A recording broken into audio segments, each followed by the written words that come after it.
Bismillahirrahmanirrahim. Assalamualaikum warahmatullahi wabarakatuh. Bismillahirrahmanirrahim. Wassalatu wassalamu ala Rasulillah wa ala alihi wa sahbihi wa man tabi'ahum bi ihsanin ila yaumiddin, amma ba'du. Allahumma shalli sadri wa yassir li amri wa hlul 'uqdatam min lisani yafqahu qawli. Allahumma inna nas'aluka ilman nafi'an rizqan thayyiban wa amalan mutaqabbalan. Allahumma alimna ma yanfa'una wa zidna ilman wal huda wa tuqa wa salaha ya rabbal alamin. Ikhwas yang dirahmati Allah Subhanahu wa taala, alhamdulillah summa alhamdulillah, segala puji hanya milik Allah Jalla Jalaluhu. Salawat dan salam semoga kita curahkan kepada junjungan kita, suri tauladan kita yang kita tentunya mengharapkan agar kita mendapat syafaat beliau kelak di yaumul qiyamah. Ikhwani fiddin, azani Allah wa iyyakum. Pembahasan kita pada pagi hari ini menjelang siang, boleh dikatakan siang, adalah tentang bagaimana sikap Nabi Muhammad SAW terhadap kuburan. Kita perlu mengetahui bagaimana Rasulullah SAW menyikapi tentang kuburan tersebut, agar kita tidak salah langkah, agar kita tidak salah dalam memperlakukan kuburan. Bagaimana misalnya kalau ini kuburan orang soleh, orang yang baik, bagaimana jika kuburan tersebut misalnya orang biasa. Tentu orang biasa dengan orang soleh tentu berbeda. Berbeda kenapa? Karena seringkali seseorang ketika melihat ini dulu kuburannya Kiai Fulan atau Ustadz Fulan atau Habib Fulan dan lain sebagainya. Bagaimana Rasulullah SAW, anjuran Rasulullah SAW dalam mensikapi kuburan tersebut, yang mana anjuran-anjuran beliau ini kita ambil dari hadis-hadis yang banyak tersebar, ada di dalam Sahih Bukhari, Sahih Muslim, begitu juga ada yang di kitab-kitab ulama di Musnad. Yang pertama, Rasulullah SAW beliau pernah melarang kaum muslimin untuk berziarah kubur. Jadi Rasulullah SAW di awal Islam, di awal dakwah, Rasulullah SAW itu melarang para sahabat untuk melakukan ziarah kubur. Nah, tentu ketika Rasulullah SAW melarang sesuatu ada alasannya. Kenapa Rasulullah SAW melarang seorang Muslim untuk berziarah kubur? Melalui sabdanya, nah kuntu nahaitukum an ziyaratil quburi fazuruha. Dulu aku pernah melarang kalian untuk melakukan ziarah kubur, dan sekarang kalian boleh. Artinya dulu awal-awal Islam sahabat itu tidak boleh sama sekali untuk berziarah kubur.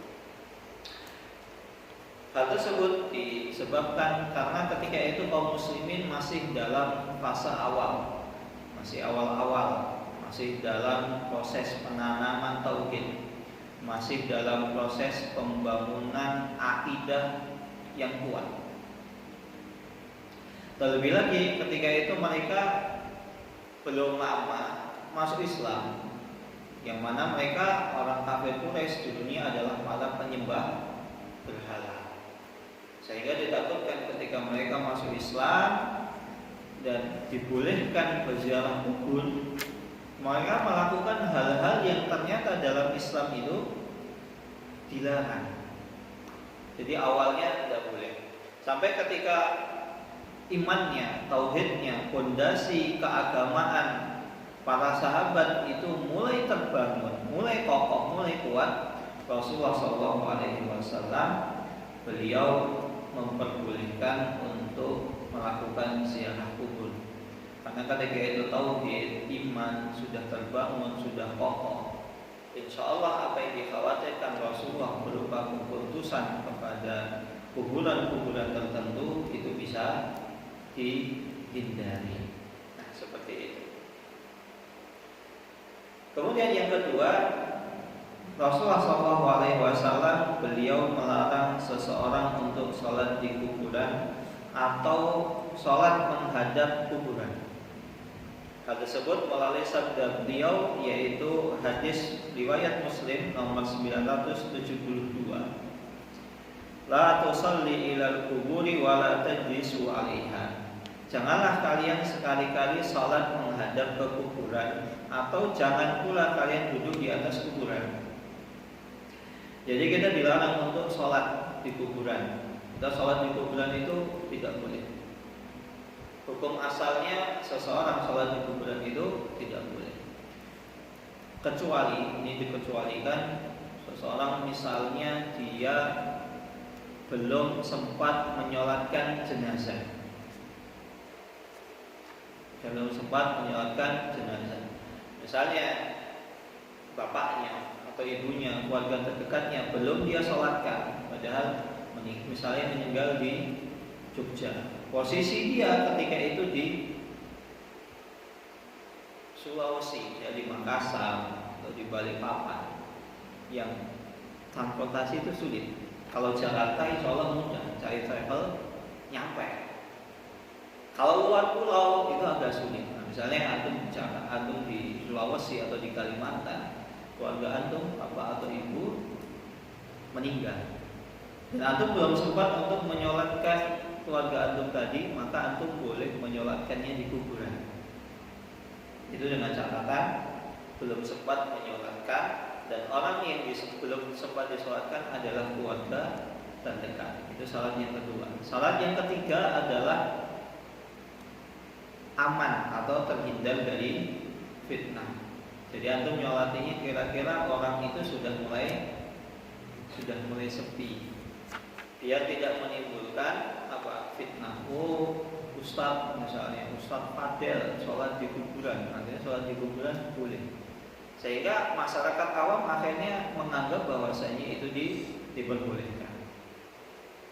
Maka setidaknya ada 3 syarat yang mana seseorang itu diperbolehkan sholat di kuburan. Nah, kita juga dilarang untuk sholat menghadap kuburan. Misalnya ada di sebagian masjid itu di mimbarnya itu ada kuburan pewakafnya, maka ini tidak tepat. Atau di depan mihrabnya, tempat sholat pengimaman, itu ada kuburan pewakafnya, itu tidak tepat seperti itu. Karena apa? Itu satu komplek dengan masjid. Maka kalau seandainya itu kuburan ditempati lebih dahulu, maka masjidnya yang dipindah. Tapi kalau masjidnya lebih dulu, kuburannya yang dipindah. Tapi biasanya itu masjid dulu baru kubur, dan itu tidak tepat. Karena seseorang yang sholat menghadap kuburan, sholatnya tidak sah. Yang pertama.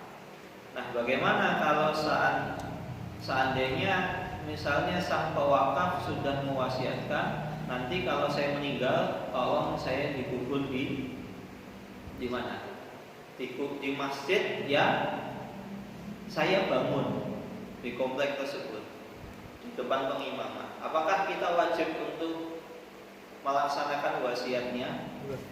Yang pertama, wasiat itu wajib hukumnya untuk ditunaikan.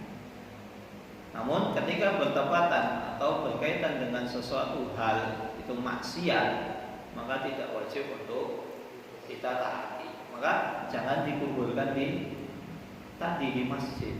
Nah, lantas bagaimana dengan anggota keluarganya? Ya, kita bicarakan baik-baik.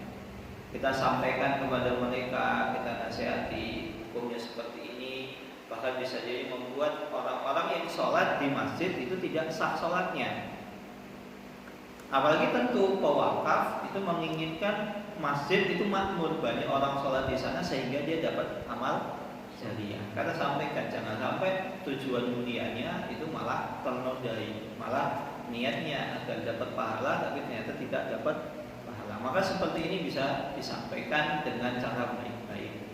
Karena banyak masalah, banyak permasalahan bisa jadi keluarganya itu belum tahu hukumnya, tidak sampaikan. Dan dengan ngobrol, menyampaikan baik-baik, seringkali banyak masalah itu bisa diselesaikan dengan ngobrol, tidak harus ngomong. Maka ngobrol itu ngobrol diskusi, tidak harus butuh permasalahan besar baru kita ngobrol diskusi. Maka akan antum dapati orang yang dia sering ngobrol dengan temannya, ada masalah-masalah itu gampang diselesaikan. Berbeda dengan orang yang sukanya diem-dieman. Masalah kecil itu langsung nanti bisa jadi masalah besar. Maka banyak di masalah itu terkadang ada orang yang dia jarang ngobrol dengan tetangga sebelahnya. Kalau bahasa Jawanya nggak serawung dengan masyarakat sekitar. Jadi kalau antum jenggotan, antum jubahan, nah ini teroris. Padahal sebenarnya masyarakat juga tahu itu bukan teroris, sering rajin ke masjid. Cuma memang kadang ini kita jarang ngobrol, jarang diskusi, ya jarang nyapa, nggak serawung di kegiatan-kegiatan yang kita boleh untuk ikut gitu. Maka banyak masalah itu bisa diselesaikan dengan kita ngobrol, nggak harus gontok-gontokan. Nah begitu pula kita juga dilarang untuk duduk di atas kubur. Antum hati-hati kalau misalnya antum berziarah ke kuburan, antum pastikan antum jangan sampai injak kuburan, cari celah-celahnya. Jangan sampai antum menginjak kuburan atau menduduki kuburan. Kenapa demikian? Karena ini salah satu sikap tidak sopan. Ya sama seperti seorang itu kan masih ada jasadnya, masih ada mayitnya, masih ada di sana. Terlepas nanti sudah dimakan atau apa masih. Tapi ala kulli hal seorang mayit itu kita tetap harus diperintahkan untuk menghormati. Maka ketika mengurus jenazah itu nggak boleh asal-asalan, nggak boleh asal balik banding sana banding sini. Ya, kita tetap harus menghormati. Hormatilah mayit tersebut sebagaimana ketika dia masih hidup. Makanya termasuk adab yang sopan kita menginjak kuburan atau duduk di atas kuburan, dan ini dilarang, hukumnya haram. Dan dari segi etika itu juga tidak etis. Kemudian yang ketiga, Nabi Muhammad SAW melarang kuburan untuk ditinggikan. Ini berdasarkan sabda beliau SAW dalam hadis riwayat Muslim. Ini hadis dari Ali bin Abi Thalib. Ini dalil yang kalau boleh dikatakan ini dalil sakti. Karena seringkali yang dijadikan pendalilan oleh orang-orang yang meninggikan kuburan itu adalah sikapnya kepada Ali, khususnya kepada ahlu bait. Ini ahlu bait, kuburannya ya masa biasa, ya gak ditinggikan, masa kayak orang yang lain. Ini ahlu bait, keturunan Nabi, masa keturunan Nabi kayak orang biasa. Enggak, sebagian itu offset di masalah tersebut. Akhirnya sikapnya hendak tujuannya ingin menghormati ahlul bait, tapi ternyata salah. Nah ini dalil ini yang meriwayatkan langsung Ali bin Abi Thalib. Suatu ketika Ali bin Abi Thalib pernah mengatakan, ala ab'asuka ala ma ba'asani alaihi Rasulullah sallallahu alaihi wasallam. Maukah engkau aku utus, aku perintahkan kepada sesuatu yang pernah Rasulullah perintahkan kepadaku. Allah tada timsalan illa qamastahu wa la qabran musyrifan illa sawaitahu. Yaitu hendaklah engkau ketika mendapati patung-patung, janganlah engkau biarkan kecuali engkau hancurkan. Dan begitu pula ketika engkau mendapati sebuah kuburan yang ditinggikan, kecuali engkau ratakan. Ya kuburan tersebut diratakan, tidak begitu tinggi. Makanya dalil bantahan bahwasanya orang-orang yang mereka ingin menghormati ahlu bait, kemudian akhirnya awalnya dari ahlu bait, kemudian orang-orang soleh, mereka kuburannya ditinggikan, dibangun, dihias dan lain sebagainya, itu berdalil dengan ini. Sedangkan dalil mereka, hujah mereka itu dibantah langsung oleh ahlul bait yang selalu mereka agungkan, yaitu Ali bin Abi Thalib. Karena kalau dikatakan Ahlul Bait biasanya mereka merujuk kepada anak keturunannya Fatimah dan Ali bin Abi Thalib. Sedangkan Ali bin Abi Thalib ini adalah orang yang meriwayatkan langsung hadis dari Nabi Muhammad SAW. Bahkan Ali bin Abi Thalib itu pernah suatu ketika beliau mengutus sahabat. Jadi sahabat dalam hadis ini kan Ali bin Abi Thalib mengutus ini. Bahkan mengutus kalau ada ratakan. Jangan sampai ditinggikan sehingga orang akhirnya mengkultuskan kuburan tersebut. Nah, bagaimana kalau seandainya kita dapati atau kita beralasan bahwa ini kalau kuburan ini tidak ditinggikan, lah bedanya apa dengan tanah yang lain? Ya, maksudnya di sini ditinggikan tidak boleh dibangun megah, tidak boleh dibangun terlalu tinggi sampai mengkuncung, tidak boleh. Ini maksudnya seperti itu. Ya, dan kuburan ya seperti ya normal, ya agak tinggi sehingga ada beda, sehingga seseorang ketika masuk ke kuburan tahu, oh ini bukan kuburan, oh ini kuburan, sehingga orang tidak menginjaknya atau mendudukinya. Begitu pula para ulama membolehkan seandainya kuburan itu disemen, dibangun ini dalam catatan ini hanya boleh di samping-sampingnya. Jadi sampingnya itu di samping kuburan ini di semen. Kenapa? Agar misalnya kalau hujan atau banjir itu tidak longsor tanahnya, sehingga seseorang tetap bisa membedakan oh ini kuburan. Adapun dibangun megah, di keramik dan lain sebagainya itu dilarang. Maka itu tidak dibolehkan dengan hadis Ali bin Abi Thalib tersebut. Kemudian poin keempat, Rasulullah SAW melarang kuburan itu disemen atau ditulisi. Jadi disemen tadi nggak boleh. Ya kalaupun disemen ya tadi hanya sekedarnya saja di samping, nggak sampai diubin, nggak sampai dibangun, nggak sampai dibikinkan seperti villa. Ada. Karena pernah mendapati jadi ada kuburan itu kayak villa, megah. Bahkan kuburan tersebut sama rumah di samping lebih bagus kuburannya. Dan ini ini nyata. Anda dapati ketika Idul Fitri kemarin, ketika liburan jalan-jalan dengan anak keliling-keliling, ternyata ada kuburan mewah. Dan itu kuburannya enggak 3 kali 4, enggak. Itu mungkin kuburannya itu bisa 10 kali 6. Coba bayangkan 10 kali 6 itu rumah subsidi minimalis 10 kali 6. 60 meter persegi. Itu biasa, itu buat tinggal rumah antum, anak, istri, anak buah cukup itu. Dan itu megah luar biasa. Makanya yang sangat disayangkan.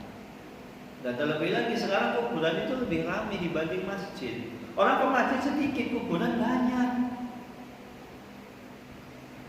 Apalagi ketika kuburan tersebut dibangun megah, dimewahkan, diberi hiasan, akhirnya muncul anggapan di masyarakat, oh ini orang yang dikubur di dalam ini bukan orang sembarangan, akhirnya dikultuskan. Karena seperti pernah menyampaikan kisah kepada antum, jadi kisah ini tidak jauh dari tempat saya tinggal di Solo sana. Jadi ada kuburan, semua masyarakat itu tahu bahwasanya kuburan tersebut itu nggak ada isinya. Warga penduduk asli situ tahu itu kuburan itu nggak ada isinya. Bukan orang soleh, nggak ada isinya. Cuman orang gali tanah kemudian agak ditinggikan, kemudian dihias, kemudian diiklankan ini yang dikubur wali bulan, ini bulan. Awalnya masyarakat di sekitar kuburan tersebut itu semuanya menolak, nggak ada yang mau ke situ. Ya awal-awal yang datang dari luar kampung tersebut, dan warga kampung tersebut menolak. Tapi lambat laun semakin ramai, generasi warga asli kampung tersebut mulai berkurang, kemudian generasi warga kampung tersebut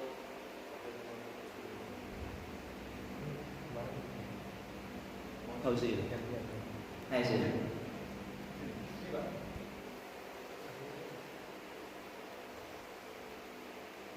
Kita iklan sebentar.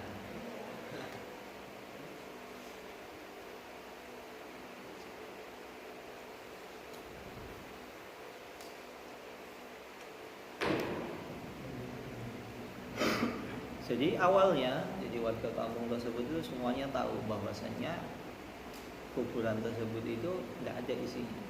Tapi lambat laun akhirnya banyak yang datang, banyak yang berziarah, ramai. Apalagi generasi-generasi asli warga kampung tersebut itu sudah banyak yang wafat. Akhirnya ya sudah dikultuskan sampai sekarang. Dan itu ramai, orang berbondong-bondong, berbis-bis, berini. Katanya wali bulan, padahal enggak. Itu bukan boro-boro wali, bukan orang soleh. Enggak ada isinya itu di dalamnya, bukan kuburan siapa-siapa. Karena ya seperti itu. Itulah fenomena ketika kuburan itu dibangun megah, mewah, sehingga akhirnya masyarakat itu menganggap bahwasanya itu ada apa namanya, wali bulan. Ini bukan orang biasa. Sangat sedih. Cukup kontras, masjid sepi, kuburan ramai. Sebenarnya itu ibadah di mana gitu. Sudah itu saja. Kemudian yang kelima, Nabi Muhammad SAW, beliau pernah melarang kuburan itu diberikan penerangan, siraj. Jadi kuburan itu tidak boleh diberikan penerangan, lampu. Jadi kuburannya, kenapa? Kalau kuburan diberi lampu ya nanti akhirnya, ini ada anggapan ini nanti bukan orang biasa, bukan orang sembarangan, akhirnya dikultuskan dan lain sebagainya. Ya kalau misalnya mau beri penerangan, ya penerangan di kuburannya gitu, di area makam kuburannya. Apalagi kalau kuburan itu kan seringkali gelap, mistis, jalannya jelek. Akhirnya kan orang semakin tambah takut gitu loh dengan orang lewat kuburan. Padahal lewat kuburan nggak ada apa-apanya. Antum kalau lewat kuburan juga nggak bakalan tiba-tiba assalamualaikum sulit-sulit gitu pocong, nggak mungkin. Ngapain takut lewat kuburan? Nah, sebab kenapa kalau orang itu takut lewat kuburan? Karena sering kuburan itu gelap, nggak ada penerangan, nggak ada lampunya di jalan sekitar kuburan. Kalau memberikan penerangan di kuburannya tidak boleh, tapi kalau di area itu boleh. Ya biar orang nggak kecelakaan. Karena ada sebagian tempat itu kuburan pinggir jalan raya, itu sering kecelakaan. Akhirnya orang beranggapan gini, orangnya kenapa sering kecelakaan? Enggak, karena ketika lewat kuburan tersebut nggak salam dulu, nggak monggo mbah ini. Itu sebenarnya bukan karena nggak salam, nggak pamit dulu, nggak nyapa. Lah jalannya situ gelap, malam, ya orang tabrakan ya wajar. Apalagi kalau jalannya licin, maka tidak tepat seperti itu. Banyak ini kita dapati seperti itu. Kuburan ya, kalau kuburan mau memberikan penerangan ya di jalannya aja. Jangan di dalamnya. Kalaupun di dalamnya mungkin titik-titik tertentu gitu. Misal kayak di kuburan itu kan ada biasanya apa namanya, ada kayak gudangnya gitu. Di sebagian tempat tuh di kuburan itu ada gudangnya. Lah gudangnya aja yang dikasih penerangan. Kenapa? Siapa tahu tiba-tiba butuh keranda atau apa, atau butuh bak untuk mandiin, ambil di situ. Daripada nyenter-nyenter, tinggal nyalain lampu. Tapi di kuburannya sendiri itu tidak diperbolehkan. Allah Taala. Maka inilah beberapa sikap Rasulullah SAW terhadap kuburan. Maka ini jelas menunjukkan bahwasannya bagaimana langkah beliau SAW mencegah agar kesyirikan itu tidak terjadi kepada kaum muslimin, kepada para sahabat, kepada umat Islam. Ini langkah. Kalau tidak bertahap, akhirnya ya orang baru masuk Islam yang notabene agama mereka, keyakinan sebelumnya itu identik dengan kuburan, dengan patung, dengan lain sebagainya. Maka seperti itu tuh perlu di kantor, perlu diluluskan. Apalagi sekarang kuburan itu ya tadi lebih ramai dari masjid, dan banyak kita dapati orang itu di kuburan minta-minta. Ya wali fulan, saya ngelamar perempuan berkali-kali gak laku-laku. Tolong mudahkanlah saya agar saya cepat nikah. Kasihan usia saya sudah menginjak 40 tahun. Lika-liku laki-laki tak laku-laku. Akhirnya antum datang ke kuburan minta kepada kuburan wali fulan. Ya gimana? Ya bisa jadi yang antum minta itu pertama, bisa jadi kuburannya itu kosong, nggak ada isinya. Kan banyak seperti itu. Ada juga bisa jadi yang dikubur itu memang ada, tapi ternyata dia mati dalam keadaan masih muda, masih bocah misalnya 14 tahun, 15 tahun, itu kan udah gede ya, jadi kuburannya kelihatan besar. 14 tahun, 15 tahun kan belum tentu dia udah nikah. Bahkan bisa jadi dia belum nikah. Atau bisa jadi ternyata yang dikubur itu sampai akhir hayatnya itu jomblo. Ya masa jomblo minta saran kepada jomblo, kan gak masuk akal. Kalau misal antum, Ustaz, saya tolong carikan jodoh, Ustaznya udah nikah, cocok. Nah kalau misalnya antum minta tolong itu belum nikah, ya bisa jadi kalau dia masih hidup dapat akhwat yang cocok ditikung duluan. Ngapain dia kasih ke orang lain? Ini spek saya, ini kriteria saya, rugi dong. Seperti itu. Nah kita nggak tahu yang kita minta siapa. Di sisi lain, namanya ketika kita meminta sesuatu kan harus ada jawabannya. Lah ketika antum minta, wahai wali fulan, wahai penghuni kuburan ini, tolong carikan saya jodoh, langsung tiba-tiba bangun, siap 86, kaget antum nanti. Maka sangat disayangkan orang banyak sekarang itu minta-minta ke kuburan, minta jodoh, minta wangsit, minta diberikan kekayaan. Ini bisa jadi dia mati dalam keadaan miskin, atau bisa jadi dia mati dalam keadaan bangkrut. Memang dulu kaya, usaha di mana-mana, tapi mati dalam keadaan bangkrut, miskin, utang ada di mana-mana, di bank ini, bank itu, bank toyib, bangkrut. Ya, akhirnya karena utangnya ada di bank mana-mana jadinya bangkrut. Ya gimana tuh? Maka dan terkadang ada juga sebagian masjid, ini sebuah fenomena, ada sebagian masjid itu terkadang masjidnya sepi. Akhirnya ada sebagian masyarakat yang mensiasati, coba di depannya dibangun kuburan, atau kuburan wali fulan, habib fulan, siapa, agar apa? Masjidnya ramai. Ini masjid itu kan sejatinya untuk ibadah, nggak boleh ada kuburan yang notabene kuburan itu tempat di mana seseorang itu tidak boleh melakukan ibadah. Kok malah disatukan jadi satu? Kenapa? Biar masjidnya ramai. Niatnya baik tapi caranya salah. Jadi seseorang itu beribadah itu bukan hanya berdasarkan niatnya, ya caranya juga harus benar. Nah kalau caranya salah, apakah ibadahnya diterima? Ya belum tentu. Niat saya baik agar saya menolongi, menyantuni fakir miskin, janda dan lain sebagainya. Akhirnya antum mencuri, ini koruptor, ini tak curi karena dia sudah mencuri uang rakyat. Ya apa bedanya sama antum? Dia nyuri uang rakyat, antum nyuri uang koruptor, dosanya sama, malah bisa jadi lebih gedean antum. Dia bisa jadi dia sadar, mungkin koruptornya sadar saya salah gitu, tapi antum menghalalkan sesuatu yang haram, ya bisa jadi dosanya lebih besar. Maka begitu, jangan sampai kita ini salah dalam menyikapi kuburan sehingga kita terkena ancaman yang jauh-jauh disabdakan Nabi Muhammad SAW. bahwasanya kuburan itu bukanlah tempat ibadah. Tempat ibadah adalah di masjid, jangan sampai kembali. Jadi kalau antum mau ibadah, mau sholat, mau doa, mau minta kepada Allah, datang ke rumah Allah, yaitu masjid. Wallahu ta'ala alam bisawab. Yang bisa saya sampaikan, kurang lebihnya saya mohon maaf. Assalamualaikum warahmatullahi wabarakatuh.